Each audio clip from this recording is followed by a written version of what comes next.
Bonjour à tous, bienvenue à notre temps de partage, une réponse à propos. Je suis le pasteur Armel et je suis ravie de vous retrouver sur ce moment pour partager encore quelques idées, quelques lumières sur quelques questions. Aujourd'hui, je vais partager avec vous ce que j'ai à cœur sur ce qu'on appelle la pensée positive, hein, la philosophie de la pensée positive. Qu'est-ce qu'on en pense en tant qu'Église, en tant que chrétien? Donc pour ma part, le monde n'a rien inventé. Pour ma part, le monde utilise les lois spirituelles, les principes bibliques, mais sous un autre nom. Hein, parce que penser positivement, c'est regarder les situations qu'on vit et avoir une autre approche plutôt que de l'aborder de façon négative. Il y a des situations qui se présentent à nous et on ne peut pas faire autrement que de les accepter. Mais si nous avons un regard positif sur ces situations-là, elles ne peuvent pas nous affecter négativement et puis nous détourner en fait de nos objectifs. Donc pour moi, c'est ce que le monde appelle pensée positive. Maintenant, qu'est-ce que l'Église dit? La Bible nous enseigne à nous, en tant qu'enfants de Dieu, à penser comme Dieu. Donc, plus que de penser positivement, nous devons apprendre à penser comme Dieu. Quand je vois ce verset de Jean 10, 10 qui nous parle de l'ennemi qui est venu voler, détruire, égorger, mais le Fils de l'homme, lui, est venu nous apporter la vie et la vie en abondance, je ne vois que le côté positif de la parole de Dieu qui nous incite plutôt à croire et à espérer que quelque chose de bon peut arriver dans notre vie à partir du moment où on s'attache à Dieu. Également, le Seigneur a de bons projets pour nous. Jérémie 29, verset 11 nous en parle. L'Éternel a formé pour nous des projets de paix et non de malheur, afin qu'on ait un avenir et de l'espérance.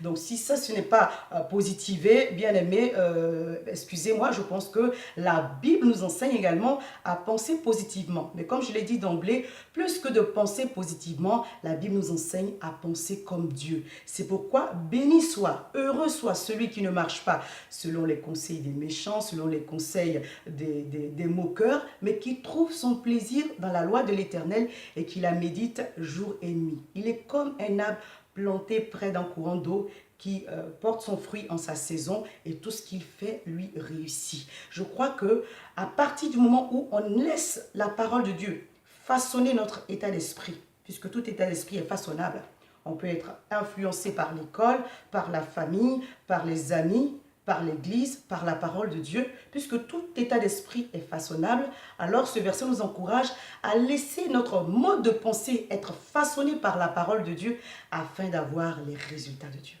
Donc à partir du moment où je commence à penser comme Dieu, je me prépare à avoir les résultats de Dieu. C'est pourquoi la Bible nous dit béni, heureux soit cette personne-là, qui ne laisse pas les mauvais courants, les mauvaises mœurs l'influencer, mais qui se laisse vraiment baigner dans la parole, qui se laisse influencer par la parole, qui se laisse façonner par la parole dans son mode de pensée et donc qui plus tard a les résultats de Dieu. Quelles sont les pensées de Dieu? La Bible nous enseigne que Dieu a des pensées qui sont contraires aux nôtres. Parce qu'on a grandi, on a vécu dans des environnements avant de donner notre vie au Seigneur.